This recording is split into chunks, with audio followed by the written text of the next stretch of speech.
बच्चों आज हम समास के बारे में बताएंगे कि समास क्या होते हैं और ये कितने प्रकार का होता है। समास भी कंपटीशन में कई बार पूछे गए हैं और समास की व्याकरण का ही पोर्शन है।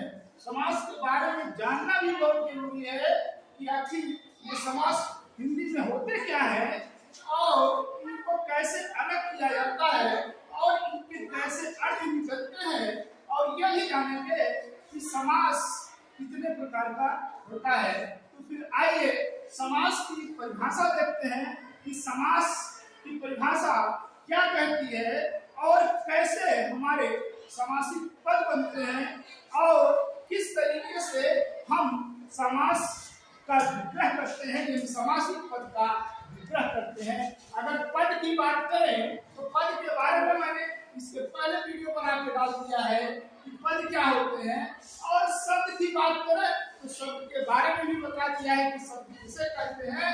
तो आइए हम समास यानी समासिक पद या समास के बारे में परिभाषा की व्याख्या करते हैं या परिभाषा को समझते हैं कि समास किसे कहते हैं। तो समास जब दो पद यानी शब्द जब वाक्य का रूप लेता है तभी पद होता है। बच्चों ये ध्यान देना कि हमने पद का रूप किया है, पद इस्तेमाल किया है, अर्थात यही जो शब्द होते हैं जब ये वाक्य बनने की योग्यता रखते हैं वो पद कहलाते हैं। अर्थात जो पद शब्द है, वो जो शब्द होते हैं जो वाक्य बनने की योग्यता रखते हैं वो पद कहलाते हैं। अर्थात शब्द और पद एक ही है। जब दो पद आपस में मिलकर संक्षेपित पद बनाते हैं, अर्थात दो पद आपस में मिल जाते हैं, दो शब्द आपस में मिल जाते हैं, तो वो एक संक्षेपित शब्द बना लेते हैं। और जिनमें योजक चिन्ह हो, अर्थात जो बीच में योजक चिन्ह था वो गायब हो जाता है, वो खत्म हो जाता है, या बीच में कोई कारक चिन्ह है वो भी खत्म हो जाता है, प्रसर्ग का लोप हो जाता है, या शब्द के लास्ट में कोई प्रसर्ग लगा हुआ है वो भी लोप हो जाता है।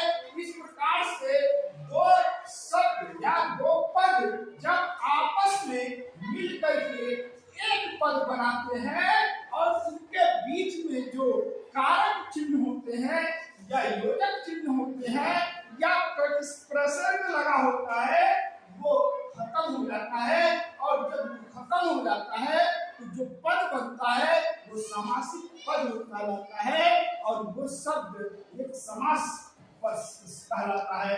अर्थात जो शब्द हमारा नया बनता है वो समासिक पद कहलाता है। इस प्रकार से बच्चों आप समझ गए होंगे कि दो शब्द या दो पद जब आपस में मिल जाते हैं तो संक्षिप्त करते हैं, और जब संक्षिप्त हो जाते हैं वो शब्द तो उनके बीच में जो कारक चिन्ह होता है, जो प्रसर्ग होते हैं, जो योजक चिन्ह होते हैं, उनका लोप हो जाता है। उसी को हम समासिक पद कहते हैं। इसके अलावा जब हम उसी समासिक पद को का विग्रह करते हैं, अर्थात उसको अलग करते हैं, खंड करते हैं, तो हमारा विग्रह कहलाता है। इस प्रकार से समास में दो चीजों को आपको जानना होगा, एक समासिक पद होता है और एक समासिक विग्रह होता है। एग्जाम में कभी समासिक पद पूछा है तो कभी समासिक विग्रह पूछा है। आपको ये जानने की जरूरत है, अर्थात आपने समासिक पद को भी जाना और विग्रह को भी जाना। अर्थात जो समासिक पद अलग कर दिए जाते हैं तो उनके बीच में जो गायब रहता है, जो चिन्ह गायब रहता है वो आ जाता है, कारक चिन्ह में गायब है वो आ जाएगा, प्रसर्ग गायब है वो आ जाएगा।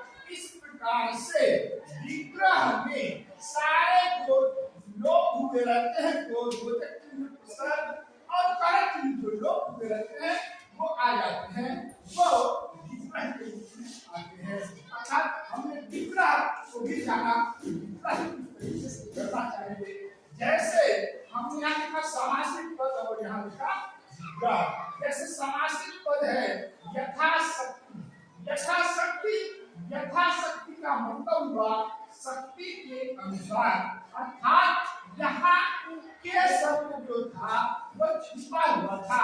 यही के शब्द जो है वो हमारा लोप हुआ था और ये के जो है आप कह लीजिए हमारा कारक है। अब आगे वाले पद में देखते हैं भर पेट, पेट भर कर, यहाँ प्रसर्ग लगा हुआ है अर्थात ये जो कर शब्द है ये हमारा छिपा हुआ है अर्थात इसका लोप हो गया था। यहाँ हमने यहाँ इसका लोप हुआ और यहाँ इसको रद्द किया गया है, ये विग्रह कहलाया था। पेट भर कर, फिर लिखा यश का यश को यहाँ तो आया अर्थात कह दीजिए जो कारक था वो बढ़कर सामने आ जाता है। अर्थात विग्रह में हमारे जो कारक की होते हैं वो बढ़कर सामने आ जाते हैं। अर्थात ये जो कारक है इन्हीं का लोप कर देने से जो होगा वो समासिक पद बन जाया करता है। कोषकार अर्थात कोष को करने वाला या कोष को बनाने वाला, कोषकार कोष को करने वाला अर्थात जो कार शब्द यहाँ आया हुआ तो करने वाला, यहाँ वाला भी आया और को भी आया, इनका लोप हुआ था लेकिन यहाँ उधर कर आपके सामने आ गया है।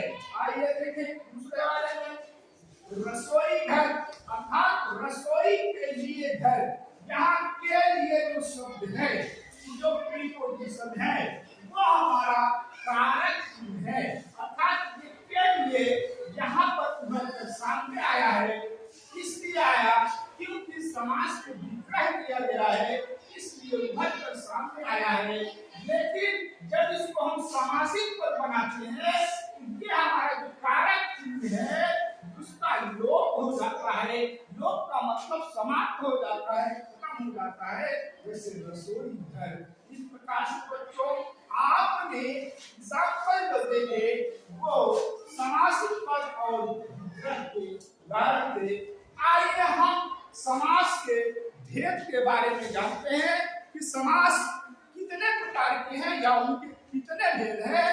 तो हम देखेंगे कि हिंदी में जो समास होते हैं वो 6 प्रकार के होते हैं अर्थात हिंदी में समास के 6 भेद माने गए हैं। अब आइए एक एक करके नाम जानते हैं। सबसे पहले पहला दिया है अव्ययी भाव समास, अव्ययी भाव समास। दूसरा है तत्पुरुष समास, तीसरा कर्मधारय समास, चौथा बहुव्रीहि समास, पांचवा द्विगु समास और 6 नंबर का है द्वंद्व समास। इस प्रकार से बच्चों हिंदी में समास जो होते हैं वो 6 प्रकार के या 6 भेद होते हैं। आपने समास की परिभाषा जानी, समास के कुछ एग्जाम्पल जाने और समास कितने प्रकार के होते हैं या समास के कितने भेद होते हैं उसको भी जाना। अब आने वाले अर्थात अगली वीडियो में इसका दूसरा पार्ट जब हम डालेंगे तो आपको दोनों समास अर्थात अव्ययी भाव समास, तत्पुरुष समास ये वीडियो में डालेंगे, तीसरा कर्मधारय और बहुव्रीहि दूसरे में डालेंगे और तीसरे वाले चौथे वाले वीडियो में द्विगु समास और द्वंद्व समास डालेंगे। इस प्रकार से आप दो करके अच्छे से जानिए, सीखिए और कंपटीशन में बैठिए। कंपटीशन में क्या आता है आप उसको आसानी से सॉल्व कर लोगे और इस समास की जो ट्रिक है उसको भी मैं बताऊंगा।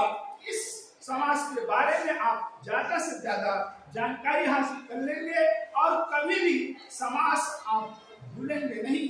इस प्रकार से बच्चों हमारे वीडियो को लास्ट तक देखिएगा और इस चैनल को ज्यादा से ज्यादा सब्सक्राइब लाइक कीजिए ताकि हम आने वाले समय में अच्छी अच्छी वीडियो डालें और आप अच्छे अच्छे ज्ञान को अर्जित करें। अर्थात हिंदी साहित्य में जो भी इम्पोर्टेंट पड़ेगा वो सारी चीजें हम आपको देने के लिए तत्पर हैं। बशर्ते कि आप हमारे चैनल को ज्यादा से ज्यादा सब्सक्राइब कीजिए, लाइक कीजिए।